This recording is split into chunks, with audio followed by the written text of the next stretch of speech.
जय जय रघुवीर समर्थ. आज आपण ऐकणार आहोत जांबेची रामकथा. जांबेच्या देवळात रामजन्माची कथा रंगात आली होती. उपरण्याने डोक्यावरचा घाम पुशीत कथेकरी बुवा अयोध्या नगरीत दशरथा घरी उडालेल्या धावपळीचे वर्णन करीत होते. रामजन्माची घटका जवळ येत चालली होती. हातात फुले गुलाल घेऊन लोक पाळण्याच्या दिशेने रेटारेटी करत होते. बुवांनी रामजन्मालाचे जाहीर केले आणि सगळीकडे गुलालाची उधळण झाली. रामाच्या जय जयकारात पाळणा हलू लागला. सुहासिनी मधुर गळ्याने गाऊ लागल्या. सूर्याजीपंत मनाने अयोध्येत वावरत होते. पाळण्यातल्या रामाकडे ते भावपूर्ण अंतःकरणाने बघत होते. मन भारावले होते, डोळे पाणावले होते. स्वतःला ते विसरून गेले होते. इतक्यात घरून निरोप आला. रानूबाई प्रसूत झाल्या, पुत्ररत्न झाले. घर दार गाव सारी पंचकृषी दुमदुमली असता सूर्याजीपंतांना मुलगा झाला. रामजन्माच्या दिवशीच जांबेला ठोसरांच्या घरी एक कौतुक जन्माला आले होते.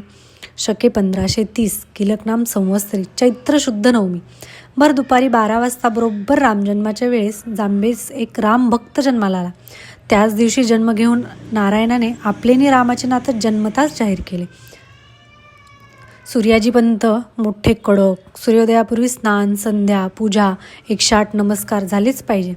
जन्मभर रामाची आणि सूर्यनारायणाची सेवा केली. दुसरा मुलगा म्हणजेच सूर्यनारायणाचाच प्रसाद समजून त्यांनी त्याचे नाव नारायण ठेवले. नारायण मोठा होऊ लागला तशा खोड्या वाढू लागल्या.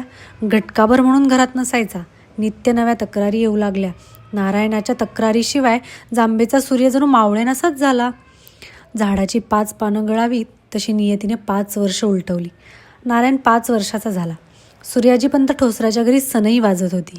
शेंडी ठेवलेला नारायण रानूबाईच्या पानात मातृभोजन करत होता.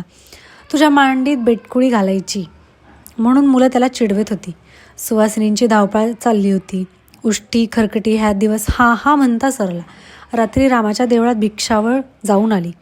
उपाध्ये घरी जाताना नारायणाला जवळ घेऊन म्हणाले, नारायणा संध्या नीट कर हो.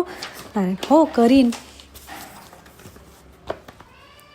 चांगले वागायचे, नीट वागेन मी. सोडमुंज होईपर्यंत झाडावर चढायचे नाही हो. नाही चढणार. मध्येच सूर्याजीपंत म्हणाले, नमस्कार घालीन म्हणून कबूल करून घ्या त्याच्याकडून. नारायण म्हणे, हां घालीन चांगले 100 नमस्कार घालीन मी. छोटा नारायण गाल फुगून दंडातली बेटकुळी दाखवू लागला तेव्हा सारेजण हसू लागले. त्याला जवळ घेऊन गुरुजींनी त्याच्या मस्तकाचे चुंबन घेतले व जाताना त्याला आशीर्वाद दिला, औक्षवंत हो. मौजीबंधन झाल्यावर मुलाला देवाच्या दर्शनाला न्यावं म्हणून नारायणाला आणि थोरल्या गंगाधरला घेऊन सूर्याजीपंत पैठणला गेले दर्शनाला. कारण संत तोची देव.